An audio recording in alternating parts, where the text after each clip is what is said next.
Hello friends, स्वागत है आप सभी का आपके चैनल काबिल बना दो CVV claim learning and sharing.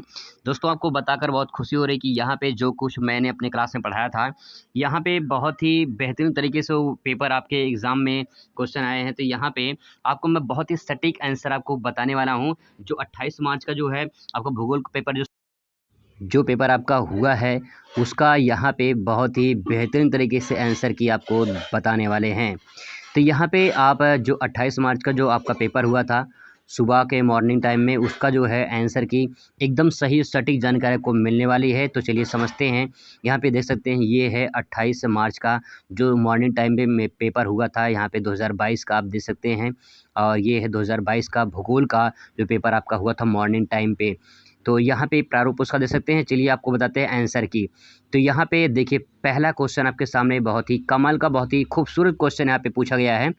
निम्नलिखित में से कौन सा एक मानव भूल का उपागम नहीं है? बहुत ही गजब का आंसर फ्रेंड्स इसका है। इसका जो राइट आंसर होगा वो हो जाएगा बा, मात्रात्मक क्रांति इसमें राइट आंसर हो जाएगा। और ये जो है आपके 3 जो है ये इसमें भूगोल के उपागम है। तो इसमें मात्रात्मक जो है क्रांति जो है इसमें राइट आंसर है सबका, यही सही होगा। इसमें तीसरा जो बा वाला है यही का इसमें सही हो जाएगा। आपने आई होप सही लगाया होगा। दूसरा क्वेश्चन है, निम्नलिखित में से कौन सी बागाती फसल है? बागाती फसल मतलब होती है जो बागानों में की जाती है, जो व्यवसायिक फसल के लिए की जाती है, जो बड़े स्तर पर की जाती है, जिसमें पूंजी ज़्यादा लगती है, जिसमें श्रम ज़्यादा लगते हैं। इसमें राइट आंसर रबड़ हो जाएगा फ्रेंड्स, रबड़ हो जाएगा इसमें। और चना, जैसे गेहूँ है, धान है, ये सब जो है खाद्य फसल हैं और ये बागानों में नहीं की जाती है। तो यहाँ पर जो रबड़ है यही आपका राइट आंसर हो जाएगा। रबड़ इसमें करेक्ट आंसर हो जाएगा दूसरे का। आई होप आपने सही आंसर लगाया होगा दोस्तों। नेक्स्ट क्वेश्चन है तीसरा, निम्नलिखित में से किस राज्य में प्रमुख तेल क्षेत्र स्थित है? यहाँ पे झारखंड में, बिहार में, उत्तर प्रदेश में, असम में। राइट आंसर फ्रेंड्स इसमें असम हो जाएगा। असम में डिगबोई में जो है यहाँ पे तेल क्षेत्र जो है असम में है। तो यहाँ पे इसका आंसर जो है वो हो जाएगा आपका द राइट आंसर। इसमें तीसरा सही हो जाएगा असम। ठीक है, तीसरा का असम सही हो जाएगा। नेक्स्ट क्वेश्चन आपने यहाँ पे चौथा जो क्वेश्चन है कि निम्नलिखित में से पत्तन में से कौन सा भारत की पूर्वी तट पर स्थित है? पूर्वी तट पर स्थित है। यहाँ पे देखिए 4 ऑप्शन तूतीकोरिन है, कांडला है, मारवा गाँव है और कोच्चि है। तो थोड़ा सा आपको बताते हैं कि जो है कौन सा पूर्वी तट पे है। थोड़ा सा मैप यहाँ पे डिज़ाइन थोड़ा सा बना लेते हैं मैप का, और मैप बनाने के साथ साथ आपको दिखाने की कोशिश करेंगे कि कैसे जो है आप इसे अच्छे से प्रेजेंट किए होंगे। तो आप सटीक आंसर यहाँ से लगा सकते हैं। थोड़ा सा मैप यहाँ पे बना, थोड़ा सा ये कुछ इस तरह से मैप है, दे सकते हैं। ऐसे बन नहीं पा रहा है, थोड़ा सा समझने वाली बात है। यहाँ पे देखिए पड़ता है कांडला, गुजरात में है यहाँ पे कांडला, और यहाँ पे कोच्चि में, यहाँ पे केरल में देख सकते हैं, गोवा में मार्मोगावा है और केरल में कोच्चि है। और इसके बाद ये पश्चिम में है, ठीक है। और यहाँ पर देखिए पूरब में है, ये है पूरब में। अब पूरब में पड़ता है भैया आपका तूतीकोरिन, यहाँ पे तमिलनाडु में है तूतीकोरिन, ठीक है। यहाँ पे तमिलनाडु में तूतीकोरिन है, तो इसमें राइट आंसर हो जाएगा आपका तूतीकोरिन। यही इसमें राइट आंसर पूर्वी तट पर स्थित है, पूर्वी तट पर, ठीक है। ये सब पश्चिमी तट पर स्थित है और ये जो है पूर्वी पश्चिमी जो है पूर्वी तट पर स्थित है तूतीकोरिन। राइट आंसर इसमें तूतीकोरिन ही लगाएंगे, मतलब आपने लगाया होगा, आई होप विश्वास करते हैं। दोस्तों यहाँ पे देखिए मोंटेवीडियो राजधानी नगर है। मोंटे जो वीडियो है, मोंटे नहीं, मांटेवीडियो है। मोंटेवीडियो भी कहीं के लिखा रहता है। तो ये जो मांटेवीडियो है, यहाँ पे थोड़ा सा आपको बताना कि है कहाँ पे। तो ये है आपका साउथ अमेरिका कॉन्टिनेंट, दक्षिण अमेरिका जो है यहाँ पे स्थित है। और यहाँ पे ब्राज़ील है, जो कि दक्षिण अमेरिका सबसे बड़ा देश है ब्राज़ील। और यहाँ पड़ता है दोस्तों एक देश जिसका नाम है उरुग्वे, जिसका नाम है उरुग्वे। उरुग्वे, इस उरुग्वे की राजधानी फ्रेंड्स है मोंटेवीडियो। जिस दोस्तों मांटेवीडियो यहाँ पे लिखा हुआ है, लेकिन मोंटेवीडियो होता है। तो यहाँ पे मांटेवीडियो उरुग्वे की राजधानी है। तो यहाँ पे भैया ये है उरुग्वे की राजधानी, यहाँ पे उच्चारण में उरुग्वे लिखा है, तो यही इसका राइट आंसर सा हो जाएगा। इसमें राइट आंसर। वेनेजुएला की राजधानी कराकास है, पेरू की राजधानी जो है लीमा है, और चिली की राजधानी है सैंटियागो। तो यहाँ पे दोस्तों इस तरह समझ सकते हैं, बहुत ही अच्छा आंसर आपने किया होगा। अगला क्वेश्चन यहाँ पे, निम्नलिखित में से कौन सा सूती वस्त्र उद्योग के लिए प्रसिद्ध है? सूती वस्त्र उद्योग के लिए प्रसिद्ध फ्रेंड्स, बहुत ही गजब का आंसर है ये। मास्को है, ओमस्क है, शिकागो है और मैनचेस्टर है। यहाँ पे ये आपके सामने ये 4 ऑप्शन दिए गए हैं। इसमें जो राइट आंसर फ्रेंड्स वो है मैनचेस्टर। मैनचेस्टर पड़ता है इंग्लैंड में, और ये है सूती वस्त्र उद्योग का बहुत ही प्रसिद्ध शहर है मैनचेस्टर, ठीक है। तो इसमें आपने सही लगाया होगा, जो आंसर है मैनचेस्टर। नेक्स्ट है, निम्नलिखित देश में से किसकी जनसंख्या सबसे अधिक है? बहुत ही फैंटास्टिक दोस्तों, बहुत ही गजब का आंसर है। इसका आंसर जो आपका है वो आपका रहेगा यहाँ पे आप थोड़ा सा बताना चाहेंगे कि यहाँ पे जो इसका राइट आंसर है वो संयुक्त राज्य अमेरिका है। सबसे पहले नंबर पे आता है चीन, और उसके बाद दूसरे नंबर पे आता है भारत जनसंख्या में, और उसके बाद आता है USA यानी संयुक्त राज्य America, United state of America, संयुक्त राज्य अमेरिका इसका राइट आंसर हो जाएगा। बा का राइट आंसर ये हो जाएगा फ्रेंड्स। तो इसमें आपने बाया लगाया होगा, सॉरी जो है आ लगाया होगा, संयुक्त राज्य अमेरिका जो है इसमें राइट आंसर हो जाएगा।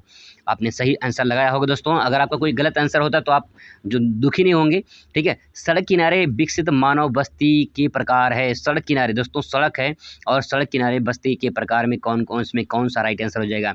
मान लेते हैं देखिए यहाँ पे एक सड़क है, तो यहाँ पे सड़क किनारे इस प्रकार से बस्तियाँ बसी होती हैं। सड़क किनारे जो है इस प्रकार से बस्तियाँ बसी होती हैं, और दोनों तरफ सड़क किनारे बस्ती बसी होती है। अब आप इसे देख के बता सकते हैं कि जो सड़क है वो रेखीय में है, आयताकार में, वर्गाकार में है, या वृत्ताकार में है। तो फ्रेंड्स आप इसमें देख कर बता सकते हैं कि भैया ये रेखीय में है, यानी रेखा के आधार पर लगी है, तो इसमें राइट आंसर हो जाएगा द रेखीय, इसमें आपका करेक्ट आंसर हो जाएगा। आई होप आप इसका भी आंसर सही लगाए होंगे दोस्तों। चलिए बात करते हैं यहाँ पे मानव भूल के अध्ययन के 2 उपागम बताइए।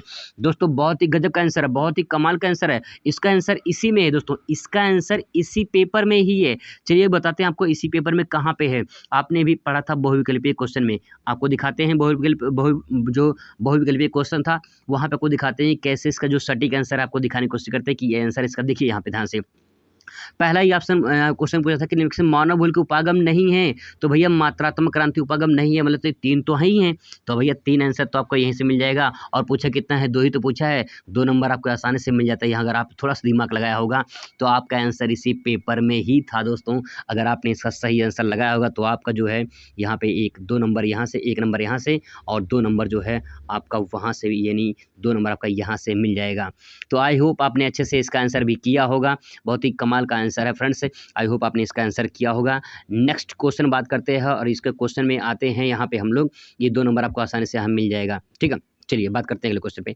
जनसंख्या घन से आप क्या समझते हैं? बहुत ही बेहतरीन आंसर है दोस्तों। जनसंख्या घन से आप क्या समझते हैं? इससे मान लीजिए कोई वर्गाकार एरिया है, ठीक है, प्रति वर्ग किलोमीटर पे निवास करने वाले व्यक्तियों की जो संख्या होती है उसी को जनसंख्या घनत्व कहा जाता है। जी हाँ दोस्तों, जो प्रति वर्ग किलोमीटर एरिया होता है, मतलब कोई एरिया है उसमें प्रति वर्ग किलोमीटर एरिया में जनसंख्या जितनी निवास करती है उसी को जनसंख्या घनत्व कहा जाता है।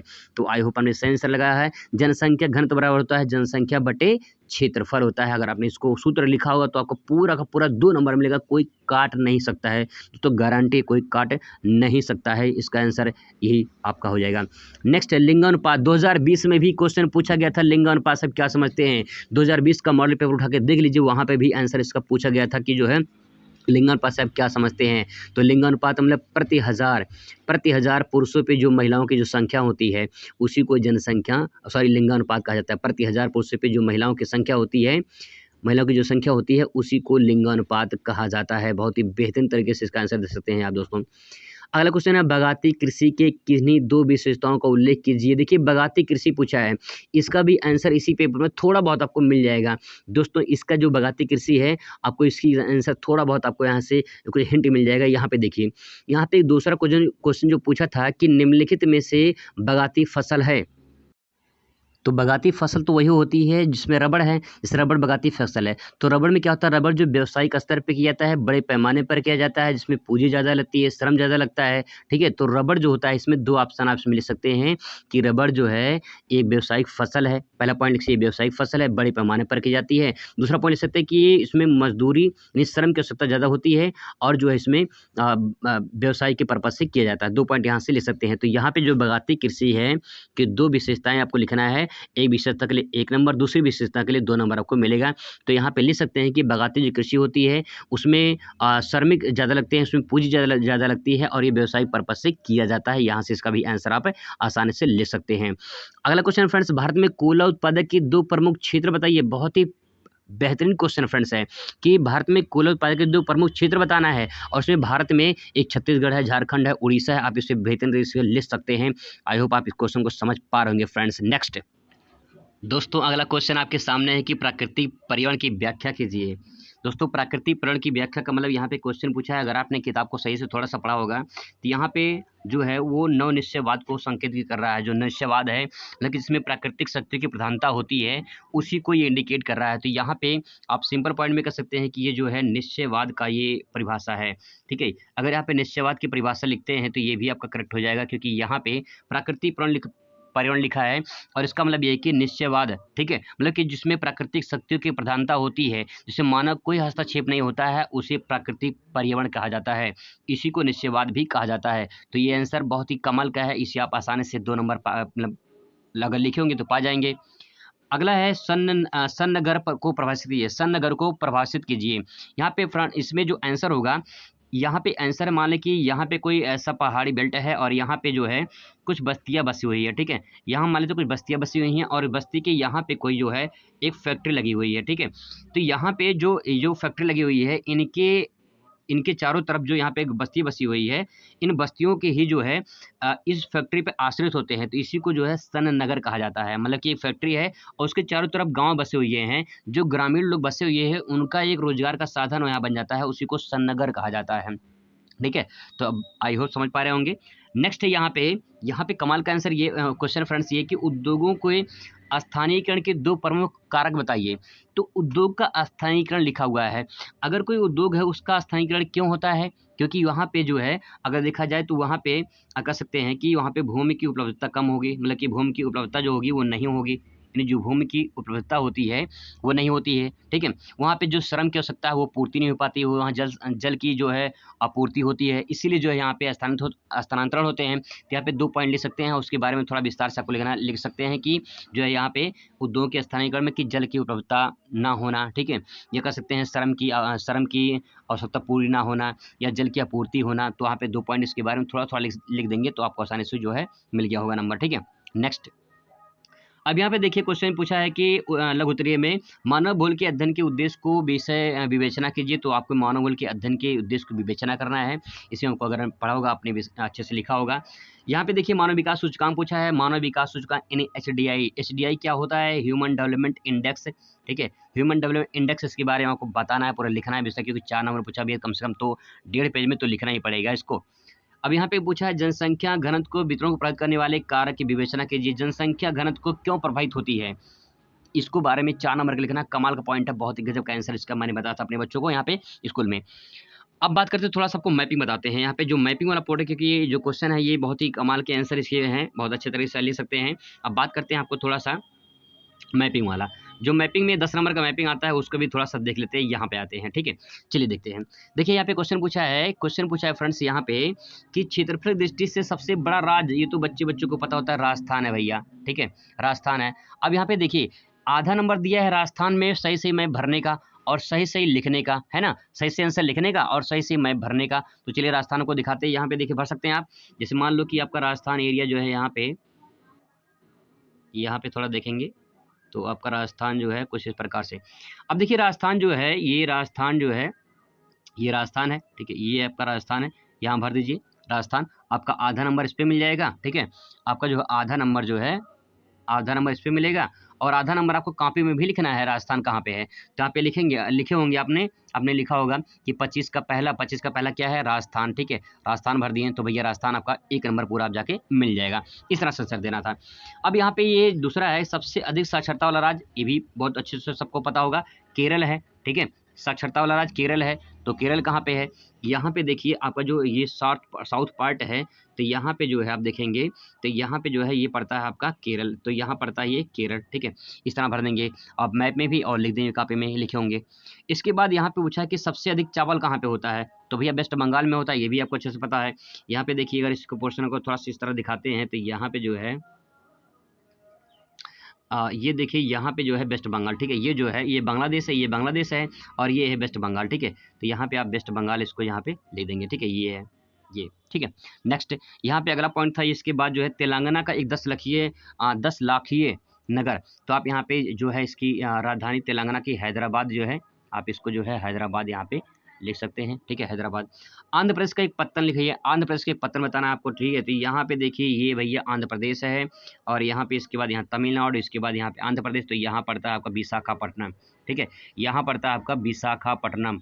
तो भैया जो विशाखापट्टनम है यही इसका आंध्र प्रदेश का जो है आपका लिख देंगे कि ये पत्तन है। पत्तन मतलब समुद्री बंदरगाह जो है वो, ठीक है। तो इस तरह से 5 क्वेश्चन आपको यहाँ पे मिल गए होंगे। अब बात करते हैं संसार का। संसार में देख लेते हैं संसार में क्या क्या पूछा गया था भैया। देखिए संसार में क्या पूछा है, संसार में पूछा है यहाँ पे विश्व में सबसे अधिक जनसंख्या मानव विकास सूचकांक एसडीआई वो कहाँ पे है। देखिए आपको वहाँ पे क्वेश्चन में लिखने का था एसडीआई के बारे में, अगर आपने अच्छे से पढ़ा होगा तो नॉर्वे जो है, ठीक है, ये नॉर्वे जो है आपका पड़ता है यूरोप में। आपको थोड़ा मैप दिखाते हैं, ठीक है। ये देखिए संसार का मैप, संसार के मैप में आपको नॉर्वे भरना था। तो फ्रेंड्स अगर आपने प्रैक्टिस किया होगा आपके टीचर ने करवाया होगा, तो नॉर्वे भैया देखिए पड़ता है यहाँ पे, ठीक है, यहाँ पे पड़ता है आपका नॉर्वे। तो यहाँ पे पड़ता है आपका नॉर्वे, यहाँ पे नॉर्वे है ये पॉइंट, ठीक है, यहाँ पे पड़ता है नॉर्वे, ठीक है। तो यहाँ पे आपको नॉर्वे भरना था। अगला क्वेश्चन देखते हैं क्या है। अगला क्वेश्चन पूछा है यहाँ पे फ्रेंड्स कि यहाँ पे विश्व का तीसरा सबसे बड़ा जनसंख्या वाला देश। अभी मैंने आपको बताया था सबसे बड़ा जनसंख्या वाला देश कौन सा है, पहले बताया था मैंने आपको चीन बताया था, ठीक है। फिर इसके बाद भारत है, फिर इसके बाद क्या है, फिर इसके बाद यूएसए है, ठीक है, इसके बाद यूएसए है, संयुक्त राज्य अमेरिका। तो आपको तीसरा सबसे बड़ा बताना था, तो तीसरा सबसे बड़ा यूएसए है। तो आपका यूएसए देखिए आपका यहाँ पे है, आपको थोड़ा सा यहाँ पे जो है इस प्रकार से थोड़ा सा देखेंगे तो आपको दिखा देंगे यहाँ पे ये इस टाइप से थोड़ा सा आपका जो है ये नॉर्थ अमेरिका पार्ट है आपका, इसके नीचे यहाँ पे साउथ अमेरिका आ जाता है। तो यहाँ पे देखिए यहाँ पे ऊपर तो कनाडा आ जाता है, यहाँ पे आपका है क्या यूएसए, ठीक है, यहाँ पे आपका है यूएसए। आपको यहाँ भरना था, थोड़ा मैप भी दिखा देते हैं आपको। तो यहाँ पे देखिए यहाँ तो पड़ता है कनाडा, ठीक है, यहाँ तो पड़ता है कनाडा, और यहाँ पड़ता है क्या यूएसए। तो यहाँ पे भैया यूएसए आपको भरना था, ये आपका राइट आंसर हो जाएगा यूएसए, ठीक है। तीसरा क्वेश्चन दोस्तों यहाँ पूछा है, तीसरा ग्रेट ब्रिटेन में लौह इस्पात उद्योग का एक प्रमुख क्षेत्र पूछा था ग्रेट ब्रिटेन में। तो ग्रेट ब्रिटेन बहुत बड़ा है, मतलब कि इसमें जो है आपका आयरलैंड, ठीक है, इसमें जो है आइसलैंड, वेल्स जो है ग्रेट ब्रिटेन इसमें भी आ जाते हैं। तो इसमें जो है आपका वेल्स, इसमें राइट आंसर हो जाएगा वेल्स, ठीक है, ग्रेट ब्रिटेन में आता है। मैप में दिखाते हैं कहाँ वेल्स है आपको। तो फ्रेंड्स मैप में यहाँ देखेंगे, थोड़ा सा इसको जूम करते हैं, यहाँ पे देखिए जहाँ पे नॉर्वे भरे थे आपने, यहाँ पे तो नॉर्वे, ठीक है, ये देखिए ये पूरा बेल्ट है जो है ग्रेट ब्रिटेन, ठीक है, और ये है आयरलैंड। तो ये तो आयरलैंड नहीं है, यहाँ पड़ता ये पड़ता है जो छोटा वाला देख रहे हैं ये है आइसलैंड, ठीक है, ये है आइसलैंड, और ये पूरा बेल्ट है जो है ग्रेट ब्रिटेन। तो यहाँ पे जो है जो है आपका पड़ता है यहाँ पे वेल्स, ठीक है, आप इसे यहाँ पे वेल्स भर सकते हैं, जो सूती वस्त्र उद्योग के लिए सबसे ज़्यादा प्रसिद्ध है, वेल्स यहाँ पे होगा। नेक्स्ट क्वेश्चन पूछा फ्रेंड्स, अगला क्वेश्चन ब्राज़ील का एक समुद्री पत्थर बताना है। तो ब्राज़ील का समुद्री पत्थर बताना है, मैंने आपको अभी बताया था। यहाँ पे जो है कुछ इस टाइप से यहाँ पे आपका ये आ जाएगा, ये साउथ अमेरिका कॉन्टिनेंट, ठीक है, साउथ अमेरिका कॉन्टिनेंट, और यहाँ पड़ता है कुछ इस टाइप से जो है ये है ब्राज़ील, ठीक है, ये ब्राज़ील है।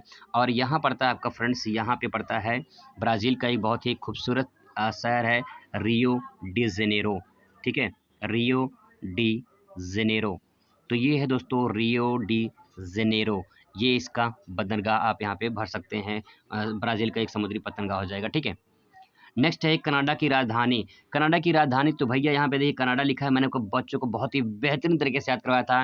तो भैया यहाँ पे देखिए आपको भी याद करवा देते हैं। यहाँ पे जो लोग वीडियो देख रहे हैं यहाँ पे कनाडा लिखा हुआ है, यहाँ पे देखिए कनाडा जो लिखा हुआ है, और इस कनाडा में यहाँ पे एक वर्ड छुपा हुआ है काना, ठीक है। तो काना भैया, अब देखिए काना जो आदमी होते हैं, जो काना आदमी होते हैं, ये क्या ऊँट डाल सकते हैं, ऊँट डाल सकते हैं। तो भैया ओटावा नहीं डाल सकते हैं, क्या नहीं डाल सकते हैं, ओटावा।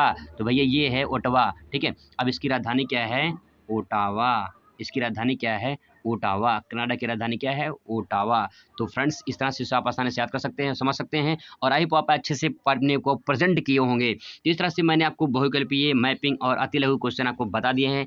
आई होप कि आपको आंसर सटीक और सही मिला होगा। आपसे मुलाकात दूसरे वीडियो में, खुश रहिए, मस्त रहिए, जिंदगी में स्वस्थ रहिए, और टेंशन नहीं है दोस्तों। अगर आपको गलत भी हो जाता है तो टेंशन नहीं लेना यार, मस्त रहो, खुश रहो, पेपर अच्छे नंबर से अगला पेपर देखो। नेक्स्ट।